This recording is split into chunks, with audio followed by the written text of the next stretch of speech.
I was in the grocery store shopping for meat for an upcoming barbecue competition. I was determined to win this year, and nothing was going to stop me. As I made my way down the aisles, I noticed something odd.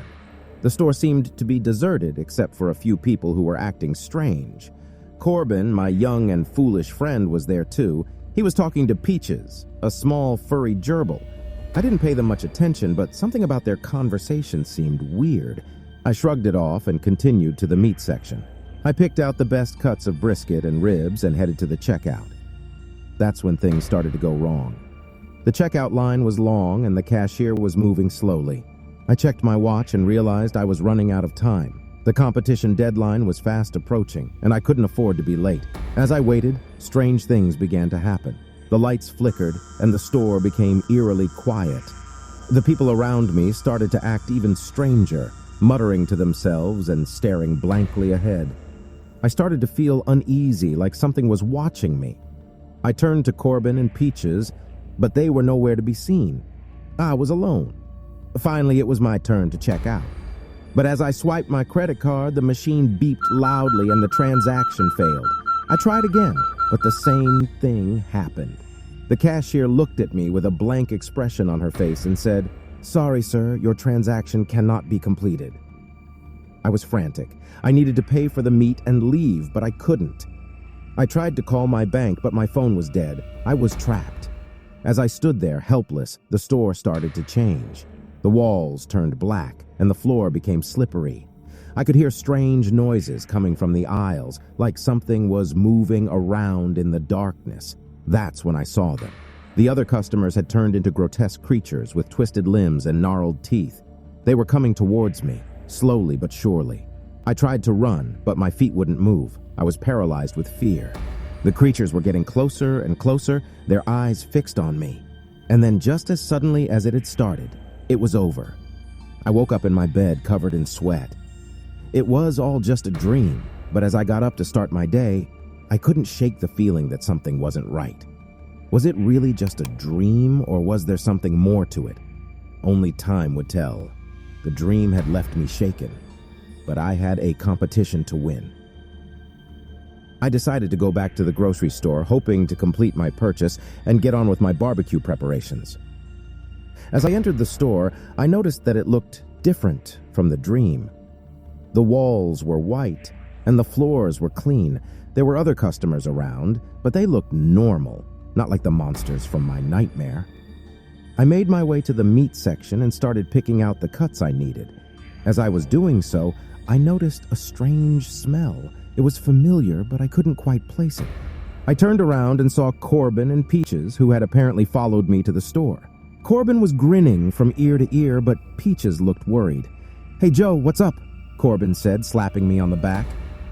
"Nothing much," I replied, still distracted by the smell. "Do you smell that?" "What?"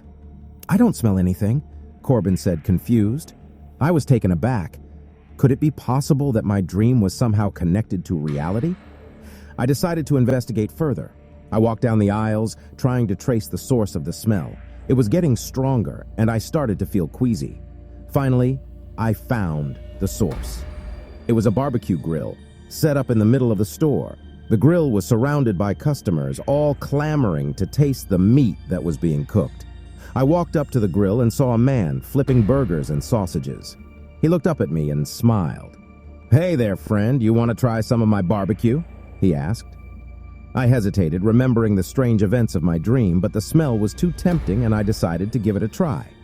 I took a bite of the burger and it was the most delicious thing I had ever tasted.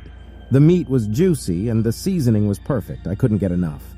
As I ate, the man started to talk to me, telling me about his secret ingredient and his years of experience in the barbecue business. I listened intently, hoping to pick up some tips for the competition. But as the conversation went on, something started to feel off. The man's smile turned into a sneer, and his eyes started to glow red. Suddenly, I was back in my dream. The creatures were surrounding me, and the man was at the center, laughing maniacally. I snapped out of it and found myself back in the store. The man was still there, grinning at me. I quickly finished my purchase and left the store, feeling uneasy. The dream had come back to haunt me, and I didn't know what to make of it. The day of the barbecue competition had finally arrived. I had spent weeks preparing, and I was confident that I had what it took to win. As I arrived at the competition, I noticed that there were several other contestants, all with their own grills and secret ingredients. The smell of smoke and sizzling meat filled the air, and the atmosphere was electric. I set up my grill and started to prepare my meat, trying to ignore the nagging feeling in the back of my mind. What if my dream was a sign of things to come? What if something went wrong during the competition? I pushed those thoughts aside and focused on the task at hand. I seasoned my meat with my secret blend of spices and let it marinate for a few minutes before throwing it on the grill. As the meat cooked, I couldn't help but notice that the other contestants were staring at me. They whispered amongst themselves, and I could tell that they were curious about my technique. I didn't let their attention bother me. I knew that my barbecue was the best, and I was determined to prove it. The judging began, and I watched nervously as the judges tasted each contestant's meat. Finally, it was my turn. I presented my meat to the judges, who took a bite and savored the flavor. They nodded approvingly, and I knew that I had done it. I had won the competition. As the judges announced the winner, I felt a surge of pride and relief. I had proven to myself and everyone else that I was the best barbecue chef around. But as I was celebrating, something strange happened. The sky darkened and the wind started to pick up. The other contestants started to panic, but I stood my ground. Suddenly, I was back in my dream. The creatures from the grocery store were back and they were circling around me. I tried to wake up, but I couldn't. The creatures started to close in, their eyes glowing red and their claws bared. And then I woke up. I was in my bed, sweating and shaking. It was all just a dream, or was it? The memory of the competition and the strange events that followed still lingered in my mind. I realized that the dream had taught me something important.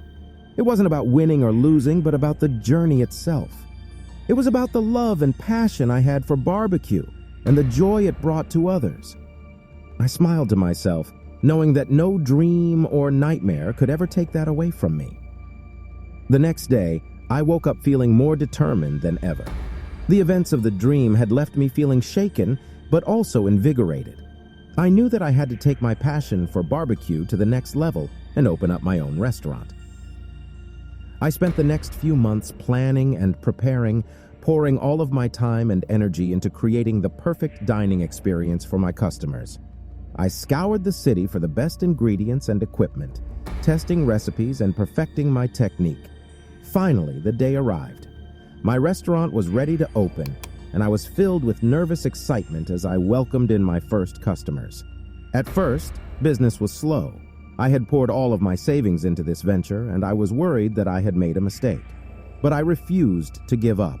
I continued to cook and serve the best barbecue I could, and slowly but surely, customers started to trickle in. Word of mouth soon spread, and before I knew it, my restaurant was packed every night. People came from all over just to taste my barbecue, and I couldn't have been prouder. But I never forgot about the dream.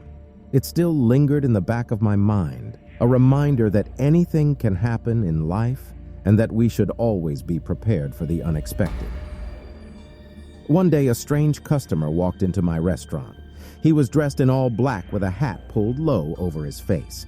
He sat down at a table and ordered a plate of ribs. As I cooked the ribs, I couldn't help but feel uneasy. There was something about this customer that didn't sit right with me. When I brought the ribs to the table, the customer took a bite and smiled. "This is some damn good barbecue," he said. "The best I've ever had." I smiled back, trying to hide my unease. "Thank you, sir. I'm glad you enjoy it." The customer finished his meal and left, but I couldn't shake the feeling that something was off. Later that night, as I was closing up the restaurant, I found a note tucked under the cash register. It was a simple message, but it sent shivers down my spine. "I'll be back for more," it read. I didn't know what to make of it, but I knew that I had to be careful. The dream had taught me to always be prepared for the unexpected, and I wasn't going to let my guard down now. Over the next few weeks, the strange customer returned to my restaurant several times. Each time he ordered the same plate of ribs and left without saying much. I tried to brush it off as just a weird coincidence, but my unease continued to grow. I couldn't shake the feeling that something bad was going to happen. One night, as I was closing up the restaurant, I heard a noise coming from the back alley. I cautiously approached the door, heart pounding in my chest. As I opened the door, I saw the same strange customer standing there, a menacing grin on his face. "I told you I'd be back for more," he growled. I tried to back away, but he was too quick. He lunged at me and we fell to the ground in a heap. As we struggled, I caught a glimpse of something strange in the customer's eyes. They seemed to be glowing as if possessed by some malevolent force. I fought with all my might, but I knew I was no match for this strange, otherworldly foe. Just as I thought all was lost, a furry little creature came bounding out of the darkness. It was Peaches, Corbin's talking gerbil. "Don't worry, Joe, I'll explain everything," she squeaked. I was dumbfounded, staring down at the tiny creature in Corbin's hands. "A talking gerbil? What kind of sick joke is this?" I muttered to myself. "Joe, listen to her," Corbin said, his voice full of concern. "She's been trying to warn us about something." Peaches took a deep breath before speaking. "Joe, I know this all sounds crazy, but I've been trying to tell Corbin that there's something off about this store. There's an evil presence here, something that doesn't want us to leave." I shook my head in disbelief. "An evil presence? Are you kidding me?" But as I looked around, I couldn't help but feel a sense of unease. The once bustling store was now eerily quiet, with no other customers or employees in sight. The only sound was the low hum of the fluorescent lights overhead. Suddenly, a loud crash echoed from the back of the store. We all jumped in surprise, and I instinctively grabbed the barbecue tongs that were still in my hand. "Come on, we need to get out of here," I said, motioning for Corbin and Peaches to follow me. As we made our way towards the front of the store, we heard more strange noises coming from the aisles. Shelves were shaking, products were falling off the shelves, and the air was thick with an ominous energy. We finally reached the front of the store, only to find that the doors were now locked. We were trapped. "What the hell is going on here?" I shouted, pounding on the glass doors. "It's the evil presence," Peaches said, fear in her voice. "It's trying to keep us here." I was starting to lose my cool. I couldn't believe that I, average Joe, was stuck in some kind of horror movie scenario with a talking gerbil and a clueless friend. But then, out of the corner of my eye, I saw movement. I turned to see a dark figure lurking in the shadows. "Who's there?" I called out, gripping the tongs tightly. The figure stepped forward, revealing itself to be a grotesque monster. It had the body of a man, but its face was distorted, twisted into a grotesque caricature of a human. My heart pounded in my chest as the monster approached us, its long arms outstretched. I didn't know what to do, but then Peaches spoke up. "Joe, use the tongs!" I swung the tongs at the monster, hitting it squarely in the face. It let out a deafening roar as it stumbled backwards. "Come on!" I yelled, leading Corbin and Peaches towards the emergency exit at the back of the store. We burst through the door, and I felt a rush of relief as the cool night air hit my face. We ran through the parking lot, not stopping until we were several blocks away from the store. We finally collapsed on the sidewalk, panting and sweating from the adrenaline rush. "What the hell was that?" Corbin asked, his eyes wide with fear. "I don't know," I said, still trying to catch my breath. "But I do know one thing. I am never going back to that store again." As Average Joe tried to make sense of what just happened, he noticed a small figure scurrying away from the scene. It was Peaches, Corbin's talking gerbil. "Don't worry, Joe, I've got this," Peaches said as she disappeared behind a stack of canned goods. A few moments later, Peaches returned carrying a small, shiny object in her paws. "This should do the trick," she said, holding up a tiny key. "It's the key to the grocery store's back door. Corbin and I use it all the time to sneak in after hours and have our own little parties. I figured it might come in handy." Average Joe was skeptical but desperate. He took the key from Peaches and thanked her. He rushed to the back of the store and unlocked the door. As he stepped outside, he was greeted by the bright sunshine and the sound of birds singing in the trees. He looked back at the store and, to his surprise, it had disappeared, leaving only a vast, empty field in its place. Confused and disoriented, Average Joe stumbled forward, trying to make sense of what had just happened. Was it all just a dream? Had he been sleepwalking this entire time? But then, something caught his eye. In the distance, He saw a group of people gathered around a large barbecue pit. As he got closer, he recognized them as his competitors from the barbecue competition. They were all smiling and laughing, enjoying their time together. "Joe, you made it!" one of them shouted. "We thought you weren't going to show!" Average Joe was stunned. He had completely forgotten about the competition, but here he was, right in the middle of it. He looked around at the smiling faces, feeling a sense of relief wash over him. He had made it just in time. But then, he noticed something odd. As he looked closer at his competitors, he realized that they were all wearing strange, otherworldly masks. They didn't look like any barbecue enthusiasts he had ever seen before. And then it hit him. None of this was real. He wasn't really at a barbecue competition. He was still trapped in some sort of twisted nightmare. But why? As he tried to make sense of it all, the ground beneath him started to shake. He looked up and saw a massive, shadowy figure looming over him, its eyes glowing like hot coals. "You thought you could escape, didn't you?" A deep, menacing voice boomed. "You thought you could cheat me out of my barbecue?" Average Joe realized then that he had been tricked. This was all part of some sick game, and he was the unwilling participant. He had to find a way out, and fast. With a burst of adrenaline, Average Joe took off running, not looking back. As he sprinted across the empty field, he could hear the shadowy figure's laughter echoing in the distance. Finally, he saw a small light in the distance. He ran towards it, hoping that it was a way out. As he got closer, he realized that it was the checkout counter of the grocery store. He had made it back to where it all started. But this time, there was no line. There was no strange old man. It was just him and the cashier, who was staring at him with a confused look on her face. "Are you okay, sir?" she asked. Average Joe nodded, not trusting his voice. He gathered his purchases, paid, and rushed out of the store. As he stepped out into the bright sunlight, he took a deep breath and closed his eyes. It was over. The nightmare was finally over.